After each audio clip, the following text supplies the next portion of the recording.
অর্থাৎ সাধারণ মানুষের ভোট দেওয়ার অধিকারটাই শেষ করে দিয়েছে, ভোট দিতে পারবে না। আবার এটা নিয়ে কত লম্বা লম্বা কথা।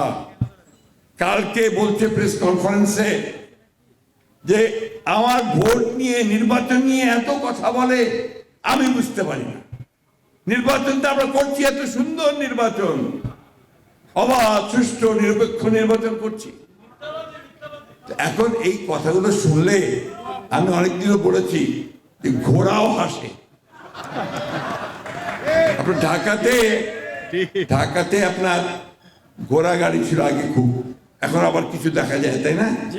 ওইটাই ছিল আপনার ট্রান্সপোর্ট। তো ওই কেউ গিয়ে জিজ্ঞেস করলে এই গুলিস্তান থেকে নিউ মার্কেট যাওয়া কত নিবা? আমরা যখন ছাত্র ছিলাম তখন আপনার 4 আনা ভাড়া ছিল, 4 আনা ভাড়া, রিক্সাও 4 আনা, ঘোড়া গাড়িও 4 আনা। তো তখন ওই আপনার রিক্সাওয়ালা, ঘোড়ার গাড়িওয়ালা, তিনি বলতেন 4 আনা। একটু বার্গেন করার জন্য কি বলতো 2 আনায় যাওয়া যায় না?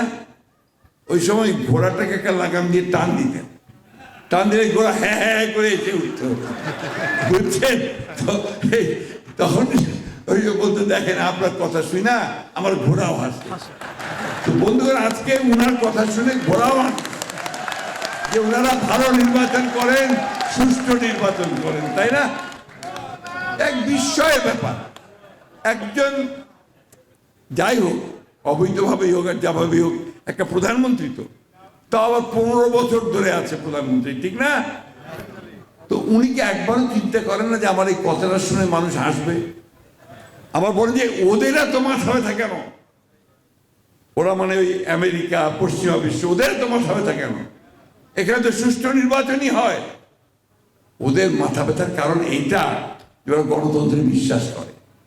এবং বর্তমানে আমেরিকার যে বাইডেন প্রশাসন, তারা প্রকাশ্যে বলে যে আমরা সেই দেশগুলোর সঙ্গে কাজ করব, সেই দেশগুলোতেই আমরা সহযোগিতা করতে চাই, তাদের উন্নয়ন সহযোগী হতে চাই যেখানে গণতান্ত্রিক ব্যবস্থা কাজ করে।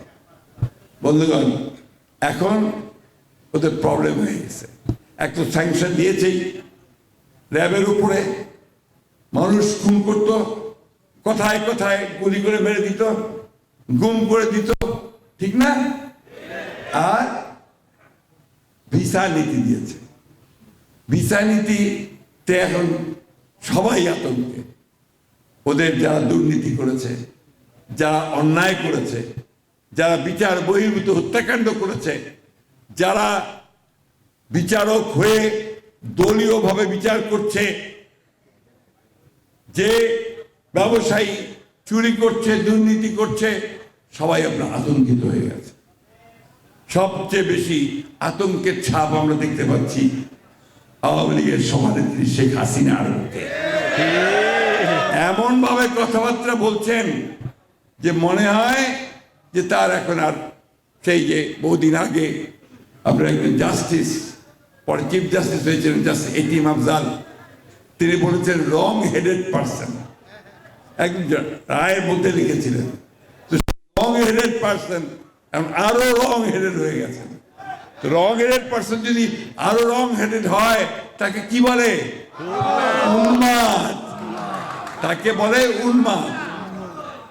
আমাদের একজন খুব মেধাবী আপনার ছাত্র, সে আপনার একটা কার্টুন বার করত, সে কার্টুনের নামই ছিল আপনার উন্মাদ, অর্থাৎ পাগল কি কি বলে সেভাবে আছে।